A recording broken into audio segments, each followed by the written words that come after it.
Thank you, Rupert. So how does one follow that? I don't think one does, so I think I'm going to get Jim to follow Rupert. But before I do, a couple of things. Is Anna Palm up there? Are you going to put something on here for me? Right. So, this is the blind leading the blind. He's got the screen and I've got the mic. So this is where you're going to find all the stuff afterwards, basically. So you're going to have the content, you're going to have feedback, you're going to have videos. I know there's going to be a lot of downloads of the last one. So it's all going to be up here. Give us a few days, post the site. I hope that was okay, Anna Palm. The next thing which is going to come up. Yeah, we've done that. The next thing which is going to come up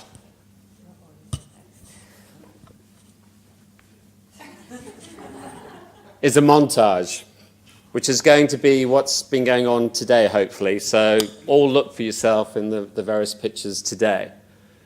Now, as I said at the opening today, we wouldn't be here if it wasn't for Jim, Mihai, Leanne, and others of the 2000 Sloan 13 class who initiated the first summit.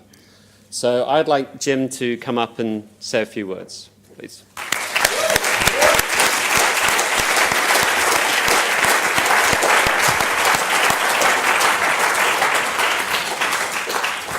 Can you hear me okay? I think it's fitting that David and Matthew are both going to work for Disney, because I think that the Sloan experience for me was magical, as is the Magic Kingdom for Disney. It's a magical experience to be here with a cohort of people that are incredibly bright, incredibly motivated, unbelievably talented. And although I get some credit for coming up with this idea, it really came because I was inspired. And I was inspired, most of you have heard the story, but at a time when I was a Sloan student here 2.5 years ago, I had a compelling need to reach out to an alumni that I'd never met. And one of my classmates gave me the name of Hugh Mackay, who is here, the CEO of Europa Oil and Gas. And I reached out to him at 12 o'clock and I said, I really need a favor. Can you be at London Business School to be filmed as an alumni?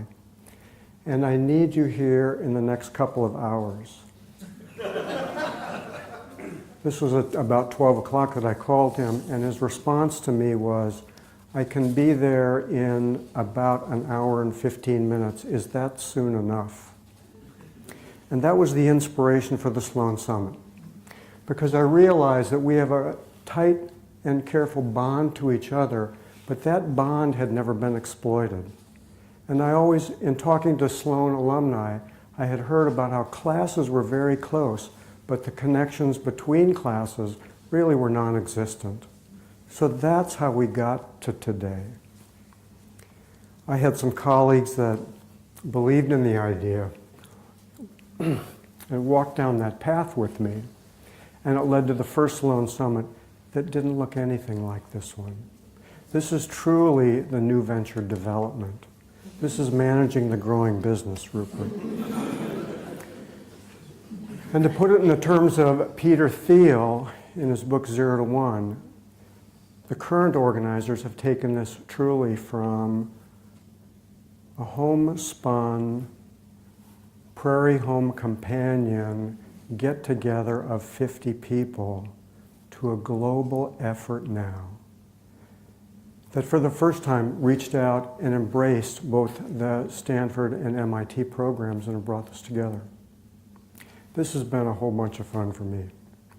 I think this is a celebration where we can all realize that we are closer than we ever imagined, and we have a willingness to help each other in any way that we can. We just need to foster that connection. So with that, the only request that I would make to each and every one of you is that I'm sure that this will go forward, and when the time comes that you get an invitation or a notice that a Sloan Summit is coming up, that you reach out to 10 people in your cohort and you bring everyone along with you that you can. because this is one place where I truly believe in my heart, the more of us that are involved, the better it will be. So thank you all for coming today. Congratulations to the class that's going to graduate next week. Congratulations to all of those who have been here to help, and truly for the organizational team that put this together, and for the events coordinators from LBS that have helped to make this what it is today. I would thank you all, and let's have a round of applause for the organizers.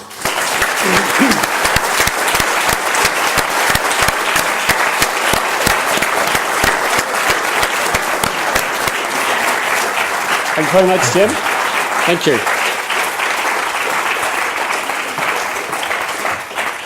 I'd like to continue that round of thank yous. As you know, today wouldn't be possible without a whole host of people. London Business School has been very generous in supporting us, and I'd like in particular to thank Grace and her team. Grace.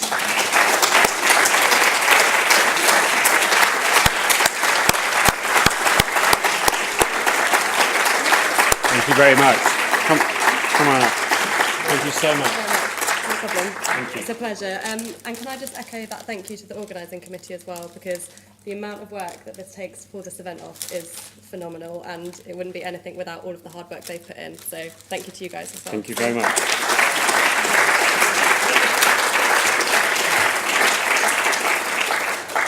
So I'd like to thank our speakers, panelists, and guests today for their generous time, commitment, and insights. I'd like to thank the RCOG staff today for a very smooth running. Thank you very much.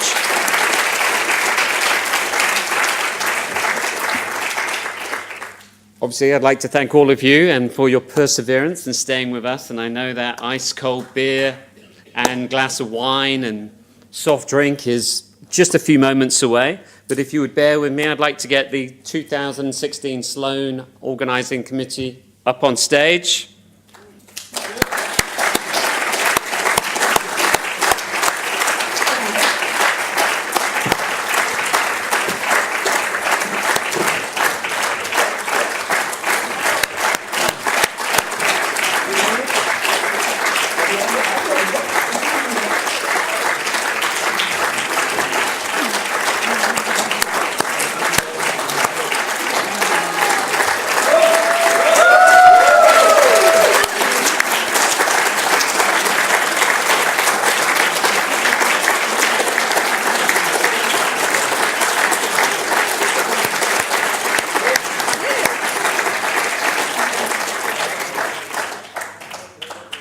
Not all of the organising committee could be here today, and I think all of us here would agree it was actually down to the individual contributions of two people.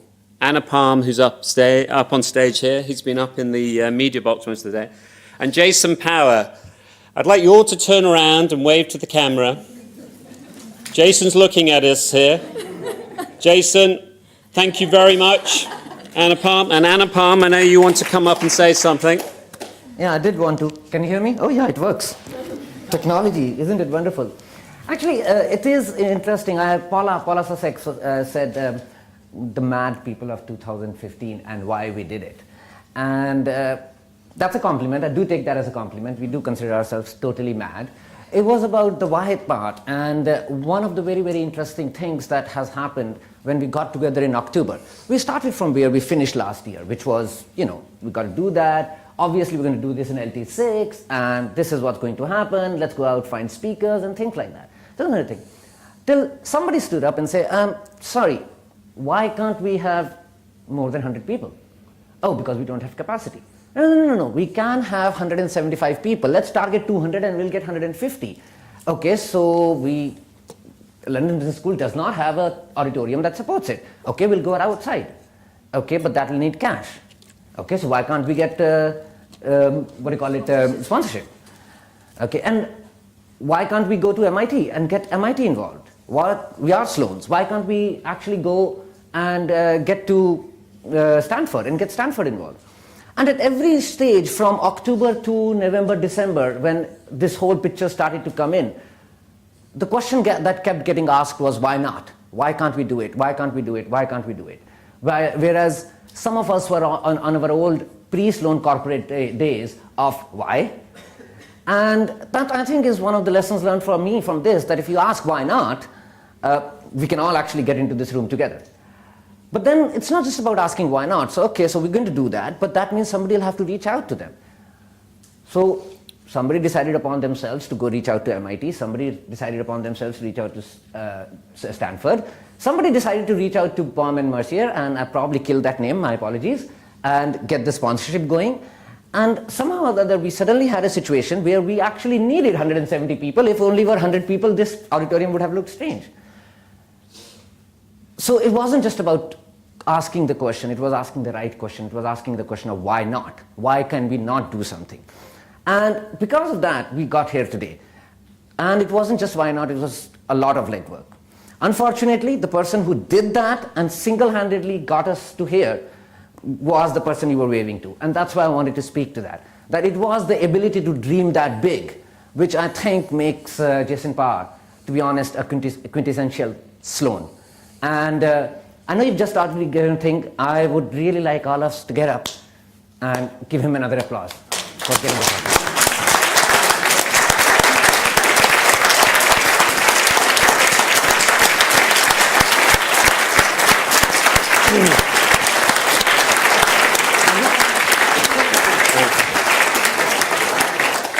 If Jason was here, I know he would say something like, well, that's all well and good, but what are we going to do about next year? Hopefully you've enjoyed today. Hopefully you feel momentum has been gained. But this is where I'm supposed to do my recap of the day, but I'm going to do a Nora.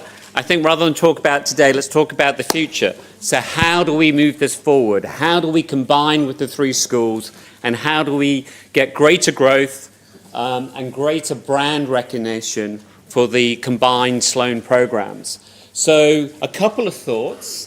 We're going to drinks. So those from the three schools who are interested in moving this forward, let's have a drink with Anna Palm and others over at the... where are we going actually for the drinks?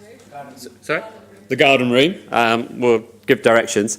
And the feedback, which I did sort of skim over before Anna Palm tells me off, is do give us the feedback about how we take this forward, what went well, what went less well. We really do need that feedback because it's for all of you that if we get that feedback and can make this an even better Sloan Summit going forward, we will have even more people coming forward and the brand will continue to propagate. So those two things, I suppose we felt a little bit like the London Olympics Committee after the Beijing Olympics when they handed over and thought, how do we top that?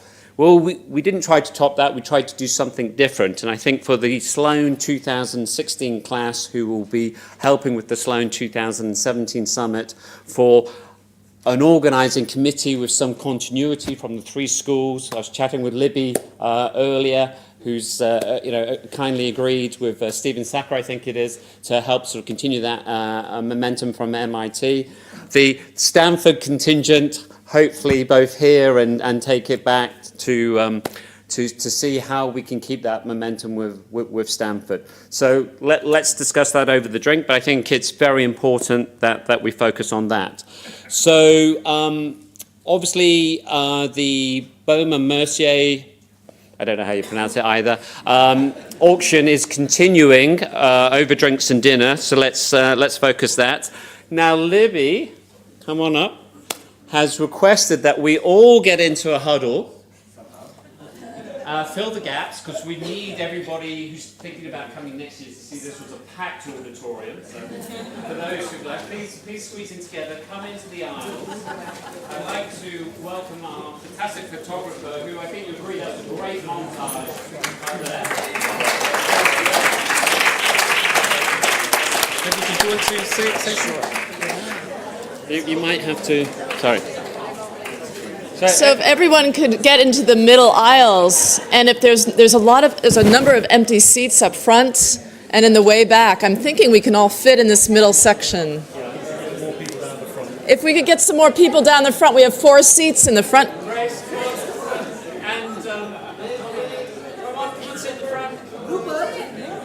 We still have 2. Yes, absolutely.